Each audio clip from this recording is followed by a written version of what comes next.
하옵소서. 예수 그리스도 이름으로 기도드립니다. 아멘. 오늘의 말씀은 디모데전서 6장 17절에서 21절의 말씀입니다.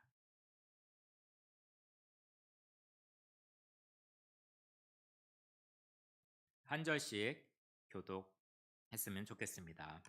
내가 이 세대에서 부한 자들을 명하여 마음을 높이 하지 말고 정함이 없는 재물에 소망을 두지 말고 오직 우리에게 모든 것을 후히 주사 누리게 하시는 하나님께 두며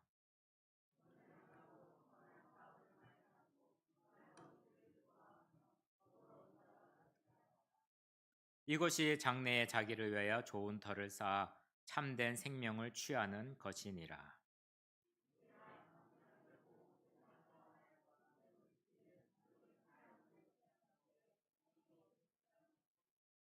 함께 읽겠습니다. 이것을 따르는 사람들이 있어 믿음에서 벗어나느니라. 은혜가 너희와 함께 있을지어다. 아멘. 할렐루야. 반갑습니다. 더운 여름 어떻게 지내셨는지요? 예배를 위해 식사를 또한 예배를 위해 식사와 준비하신 모든 수고하신 분들께 정말로 감사드립니다. 교회는 이 땅에 무엇일까요? 교회의 존재, 어떤 이유가 있지 않을까요? 어떤 역할을 해야 될까요? 교회는 하나님 나라에 관련된 일을 합니다. 네. 제가 이번에 한국 가서 혹시 만나 교회를 들어보셨는지요? 한국에서 아주 큰 감리 교단의 교회 중에 하나입니다. 10,000명 이상의 성도들이 있고요. 그 교회의 표가 이렇습니다. 교회는 이 땅에 뭘까요? 소망입니다. 라고 기록이 되어 있습니다. 그러면 복음 감리 교회는 미네소타 이 땅에서 무엇가 되면 좋을까요? 어떤 역할을 하면 좋을까요? 주보를 혹시 한번 봐주시면 좋을 것 같습니다. 주보 앞표지에 영어로 되어 있습니다. 나무가 있고요. 그 열매가 적혀 있습니다. 뭐뭐가 적혀 있죠? 믿음, 소망, 사랑입니다. 저는 이 땅의 미네소타 교회가 어떤 역할을 해야 될까 많은 생각이 잠겨 있었는데 주보를 보면서 깨달았고 이미 우리가 이 땅에서 해야 될 것들을 보면서 지내왔다는 것을 알게 되었습니다. 복음 감리 교회는 미네소타 이 땅에서 믿음과 소망과 사랑이 되어야 할 것입니다. 믿으십니까? 뭐 다른 더 좋은 게 있나요? 어떤 것들을 더 포괄할 수 있을까요? 어느 교회는 한 가지만 잡습니다. 믿음, 소망, 사랑. 근데 성경에는 고린도 전서에서 뭐라고 나와 있죠? 믿음과 소망과 사랑 중에 제일은 사랑이다. 사랑을 빼면 안 될 것 같다는 생각이 들었고요. 또한 우리 삶 가운데 소망만 있으면 많은 기업에서 소망을 이야기하고 많은 곳에서 소망을 얘기하고 희망을 얘기합니다. 특별히 복음 감리 교회는 믿음과 소망과 사랑으로 이 땅 가운데 세워졌음을 믿습니다. 그래서 앞으로 우리 함께 기도할 때 우리 교회를 생각할 때 이 땅에 믿음과 소망과 사랑이 될 수 있도록 기도 부탁드리겠습니다. 네. 잠시 기도하겠습니다. 사랑과 은혜가 충만하신 하나님, 오늘 이 시간 저희가 주님의 말씀을 듣고자 모였습니다. 주님의 지혜와 진리를 깨닫게 하시고 우리의 마음을 열어주시고 주님의 뜻을 온전히 이해하게 하여 주시옵소서. 이 시간 주님의 성령께서 우리 가운데 함께 하시어 우리의 생각과 마음을 주관하시고 주님의 말씀을 통해 우리의 삶이 변화되게 하여 주시옵소서. 예수 그리스도의 이름으로 기도드립니다. 아멘. 오늘은 재물에 소망을 두지 말고 하나님께 둡시다라는 제목으로 하나님의 말씀을 전하겠습니다. 옆에 계신 분들과 이렇게 물어보면 좋을 것 같습니다. 성도님의 소망은 어디 있나요? 성도님의 소망은 어디 있나요? 혹시 집에 있나요? 아니면 가족에 있나요? 자녀들에게 있나요? 아니면 새로 산 집, 새로 산 차에 혹시 있나요? 근데 오늘 말씀을 보시면 우리가 이야기할 수 있을 것입니다. 옆에 계신 분들하고 소망을 하나님께 두십시다. 아멘이 아니고요. 그냥 소망을 하나님께 두십시다라고 고백하셨으면 좋겠습니다. 부산 말이 들었네. 네. 아, 소망을 하나님께 두면 주기를 간절히 소망합니다. 오늘의 말씀 17절 말씀을 같이 한번 다시 볼까요? 화면에 한번 띄워 주시고 같이 읽어 보도록 하겠습니다. 시작.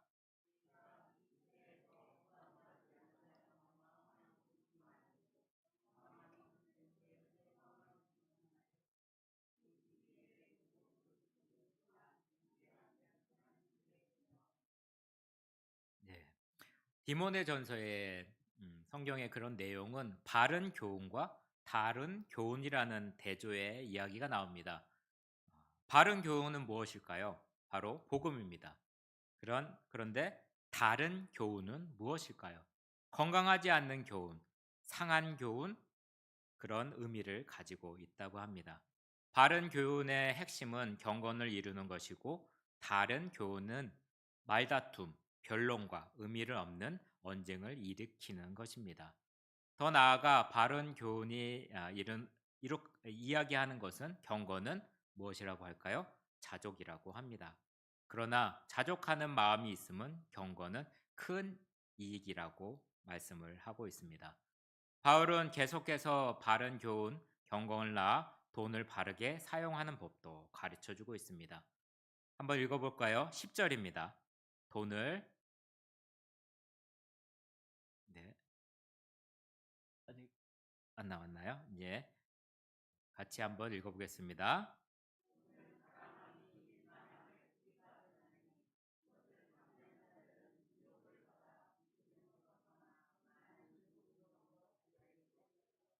아멘. 이것은 결국 청지기, 제자도의 정신으로 이어지게 됩니다. 우리는 대부분 스스로 부자라고 생각하지 않으며 그렇다고 가난하다고 생각도 하지 않습니다. 그래서 부자가 천국에 들어가는 것이 낙타가 바늘 구멍에 들어가는 것보다 어렵다는 말에도 긴장하는 사람이 별로 없습니다. 우리는 부자란 최상위 1%가 아니라 0.1%는 되어야 된다고 생각하는 경향이 있습니다. 명품을 온몸에 휘감고 눈을 휘둥그러게 뜰 만큼 고급스러운 차를 타고 입이 벌어질 비용을 거침없이 쓰는 호화롭고 사치스러운 삶을 사는 사람들을 부자라고 생각하는 경향이 있습니다. 그런데 우리는 스스로 부자라고 생각하지 동시에 부자가 되고 싶어 한다는 것입니다. 예수님의 가르침 중에 거지, 나사로와 부자의 비유를 모두 알고 계실 것입니다. 어떤 마을에 부자와 거지가 살고 있었는데 부자는 이 세상 사는 동안 호화롭고 사치스러운 생활을 마음껏 즐겼고 거지는 부자의 상에서 떨어지는 남은 음식으로 연명하는데 몸은 헌대를 개를 핥는 비참한 생활을 하고 있었다고 합니다. 그러나 흥미롭게도 성경은 부자의 이름이 나와 있나요? 그냥 부자라고 이야기를 하고 있고 하지만 거지는 이름이 있죠. 뭐라고 하죠? 나사로라고 기록하고 있습니다. 이들은 때가 되어서 세상을 떠났고 죽은 후에 두 사람의 형편이 역전되어 부자는 지옥에 나사로는 아브라함의 품, 곧 천국에 가게 되었습니다. 주일학교에서 선생님이 이 비유를 설명하고 질문을 했습니다. 여러분, 부자가 되고 싶나요? 아니면 나사로가 되고 싶나요? 성도님은 어떤 쪽이 좋나요? 부자 아니면 나사로? 나사로, 예. 그러면 거지로 살아야 되는데요. 예. 한 학생이 이렇게 이야기합니다. 살아서는 부자, 죽어서는 나사로가 됐다고 이야기를 했답니다. 이것이 우리의 마음인 것 같습니다. 바울은 디모데에게 이 세대의 부자들에게 재물의 청지기로 살 것을 반드시 가르쳐야 된다고 당부합니다. 우리는 정말로 어떤 부류에 살고 사람입니까? 한국은 상대적 빈곤율 16.7%. 한마디로 우리 국민의 6명 중 1명이 중위 소유의 50%에 미치지 못한다는 사실입니다. 그러면 미국은 어떻습니까? 미국인의 18명 중에 1명은 지독한 빈곤 속에 살고 있다고 합니다. 아프리카나 오지의 사람들은 말할 것도 없이 개발도상국 중상층보다 우리는 수입이 더 나을 것입니다. 제가 사역했던 키르기스탄의 노동자가 한 달에 벌 수 있는 돈은 20만 원 정도 되었습니다. 이러한 상대적 비교를 하지 않더라도 우리는 부자입니다.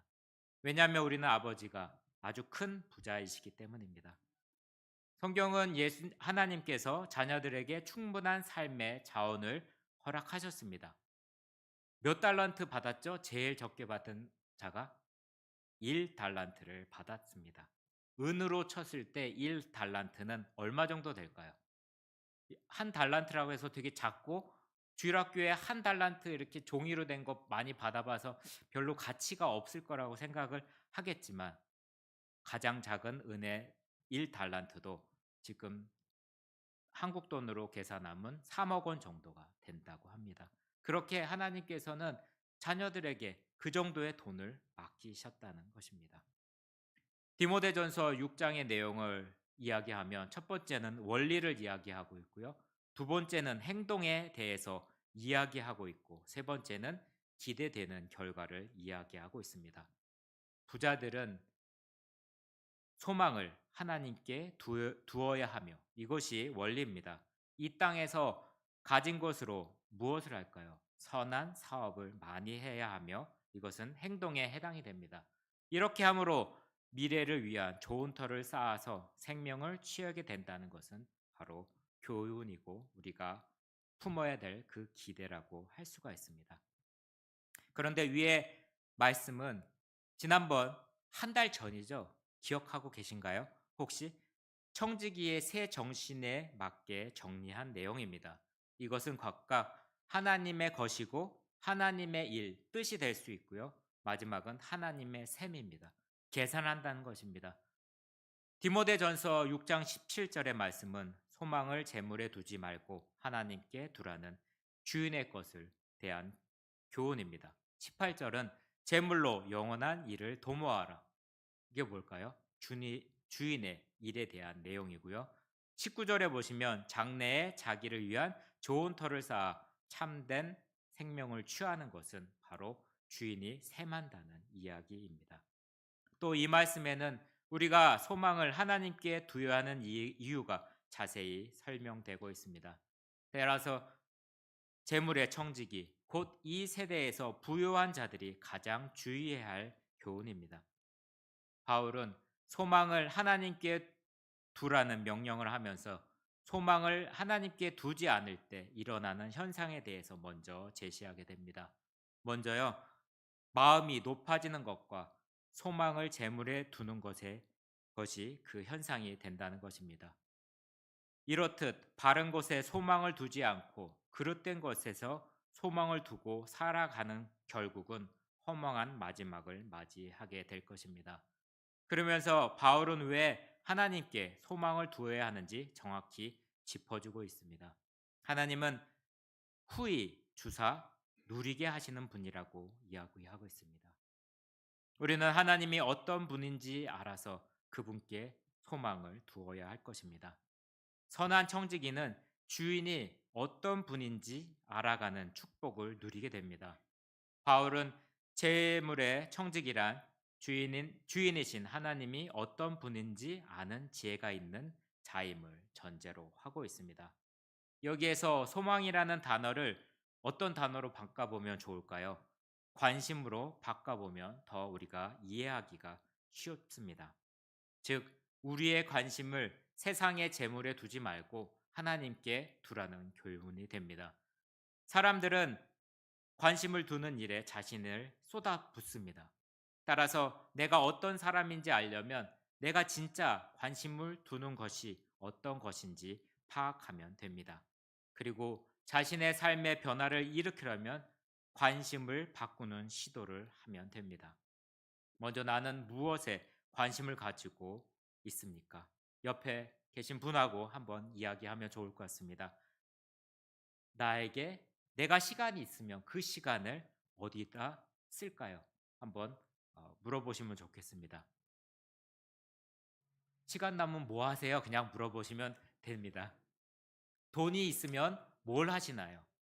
그것이 여러분의 관심이라는 것입니다. 그것이 여러분의 소망이 된다는 것입니다.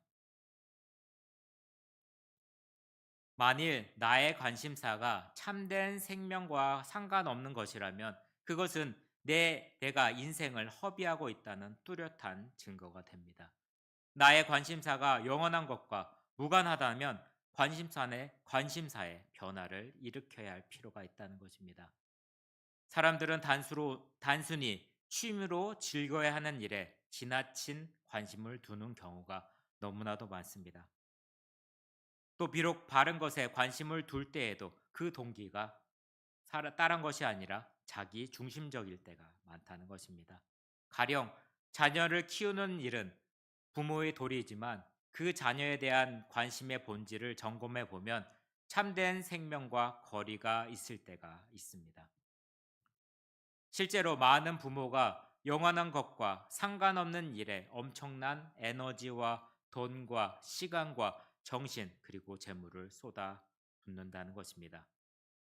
의미 없는 일에는 관심을 줄이고 참된 생명과 관련된 일에는 관심이 늘어날 때 우리의 영혼은 성숙되게 된다는 것입니다. 소망을 신학적으로 이해해 보면 소망은 현재와 미래를 통합시키면서 사는 건강한 삶의 방법이라는 것입니다. 소망은 미래가 현재의 삶으로 들어와서 현재를 미래로 이끄는 힘이 있다는 것입니다. 사람이 성취에 따라 살면 언젠가 좌절을 겪게 됩니다. 그런데 소망을 따라 살게 되면 현재가 하나의 과정이면서 하나님과 함께한 자국이며 동시에 작은 완성이 될 수 있다는 것입니다. 현재는 성공으로 평가를 받든 실패로 평가받든 그다지 중요하지 않습니다. 그대로 즐길만 하고 감사할 만한 것이지 항상 다음으로 연결되는 발판이요 시작점이 될 수가 있습니다. 소망은 현재에 있는 아름다운 현재를 의미 있고 아름답게 가꾸어 갑니다.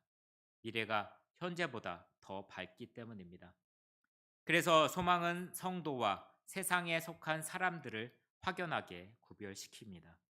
세상 속의 사람들은 하늘에 속한 사람의 차이는 바로 이 소망에 갖고 있습니다. 하늘에 속한 사람들은 소망이 있기에 비록 현재가 어려워도 미래의 확실함을 붙들고 밝은 길로 향하게 된다는 것입니다. 소망은 이렇듯 현재의 어려움 중에도 미래의 찬란함을 미리 맛보며 그 빛을 현재에도 바라게 만든다는 것입니다. 이것이 바로 순결한 빛이 될 수 있습니다. 베드로전서 3장 15절을 함께 읽어 보겠습니다. 시작.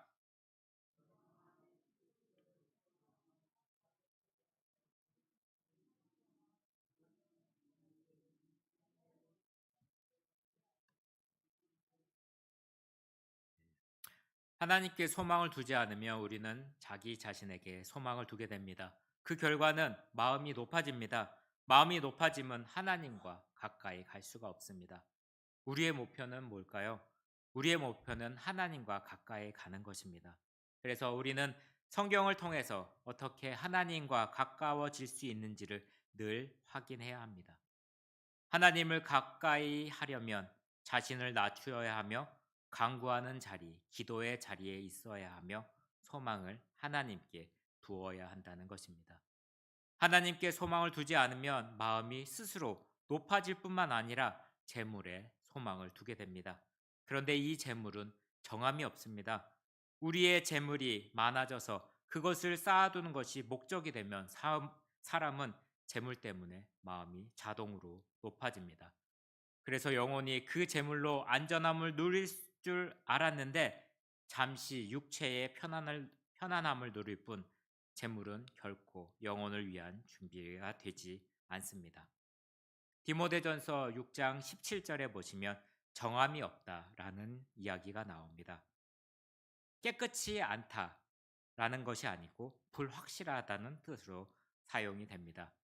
사람은 돈이 확실한 대안이며 보험이라고 생각하지만 확실된 보장은 오직 하나님뿐이며 재물이 주어지는 안전함은 잠시이며 부분적일 뿐이라는 것입니다.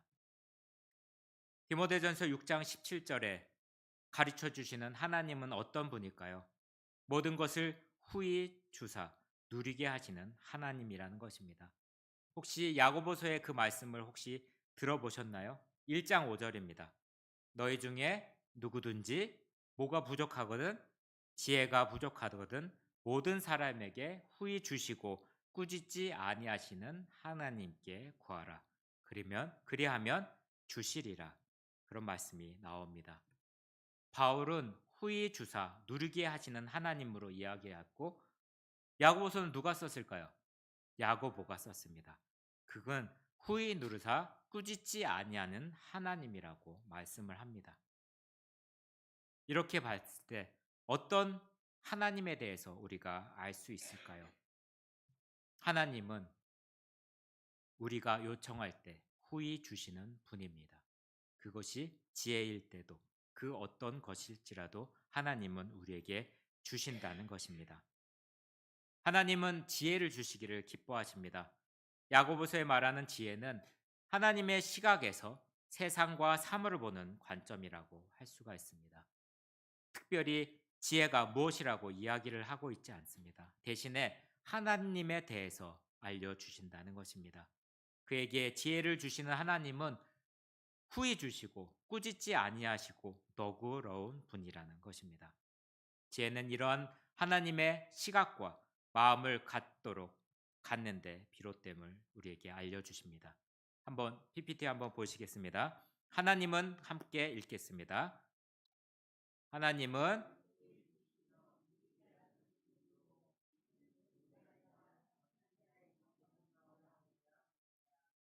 아멘. 재물이 중요한 뿐만 아니라 그 재물을 주셔서 우리를 실제로 부유하게 하시는 분은 더 중요하다는 것입니다. 아버지라면 한 번쯤 경험해 본 일이 있을 것입니다. 일을 하고 집에 돌아올 때 뭐를 사들고 오죠? 아이들이 있으면 아이들이 좋아하는 간식을 사들고 옵니다. 근데 아이들이 보면 아버지의 들고 있는 뭐만 보죠? 간식을 보죠. 간식을 받고 후다닥 들어가 버립니다. 예전에 어디 갔다 와서 간식을 사왔습니다. 그때는 깜빡하고 어떤 것을 사오지 않고 그냥 집에 들어갔는데 막내가 한 2살 정도 됐던 나이입니다. 기본적으로 학교 어디 갔다 오면 간식을 사오는 아빠를 보면서 먼저 손을 보더라고요. 근데 빈손이었거든요. 빈손을 보도 빈손을 보고 다음은 어디를 봤을까요? 아니요, 제 얼굴을 보더라고요. 그리고 세 번째 행동이 뭘까요? 저는 좀 재밌었는데 손을 털더라고요. 빈손이네. 그러면서 방으로 들어가는 모습을 봤습니다. 성숙도에 따라 차이가 있겠죠. 하지만 간식을 주고 또한 우리에게 재물 주시는 하나님을 더 기리고 바라봐야 할 것입니다. 우리가 소망을 두어야 할 것은 재물을 주시는 하나님이지 하나님이 주신 재물이 아니라는 것입니다. 오늘의 말씀의 18절에 보시면 한번 보시겠습니다. 1, 2, 3, 4로 내용을 나눌 수가 있는데요. 선을 행하고 선한 사업을 많이 하고 주기를 좋아하며 너그러운 자가 되게 하라 하는 하나님의 말씀이 있습니다. 모든 성도가 이렇게 살면 세상이 어떻게 달라질까요? 여러분, 종교인과 진정한 성도의 차이를 아시나요? 종교인은 무엇이냐면 주일날 예배를 드립니다. 하나님 말씀을 받습니다. 하나님의 말씀을 받고 주중의 삶이 들은 말씀과 다른 삶을 사는 사람들이 종교인이라고 할 수 있습니다. 하지만 하나님의 자녀, 성도라고 하면 들은 하나님의 말씀을 살아보려고 애쓰는 사람들이 바로 하나님의 자녀이고 성도라는 것입니다. 내가 잘못을 한 걸로 끝나는 것이 아니라 그 잘못된 삶을 다시 바꾸는 삶이 하나님의 자녀이고 진정한 성도라고 할 수가 있습니다. 하나님께서 주시는 이 말씀이 있습니다. 선한 사업을 하라고 합니다. 이것은 대단한 무언가 큰 비즈니스를 하라는 것이 아닙니다. 하나님께서 우리에게 주신 재물을 하나님의 뜻대로 사용을 하시는 것입니다. 그것을 봤을 때 다른 사람들이 하나님의 재물을 제대로 사용하는 하나님의 자녀를 볼 수 있다는 것입니다. 이 자원을 가지고 매력적으로 남들이 볼 수 있는 것을 아름답게 사용하는 것이 바로 선한 사업이 될 수가 있습니다. 이렇게 또한 우리의 삶 가운데 우리가 용서하고 너그럽게 봐야 될 일들이 많이 있습니다. 여러분 그런 경험이 있을 것입니다. 너그러움이 있을 때 모두가 편안해진다는 것입니다. 사람이 재물에 대해서 너그러워지면 소망을 재물에 두지 않는다는 것입니다. 내가 재물을 소망에 둔다고 하면 소망을 재물에 둔다고 하면 강팍해질 수밖에 없습니다. 손해를 보지 않는다는 것입니다. 하지만 소망을 하나님께 둔다고 하면 우리의 너그러운 삶을 살 수가 있다는 것입니다. 하나님께서 주시는 그 사업을 재물을 하나님 뜻대로 사용하기를 간절히 소망합니다. 예수님은 이런 가르침을 했습니다. 누가복음 12장 33절입니다. 함께 화면을 보면서 읽겠습니다. 시작.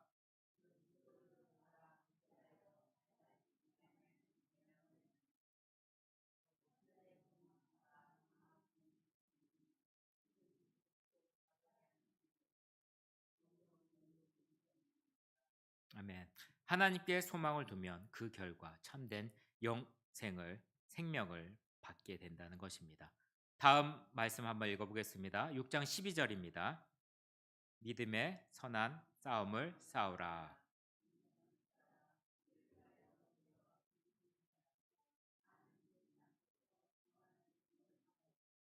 아멘.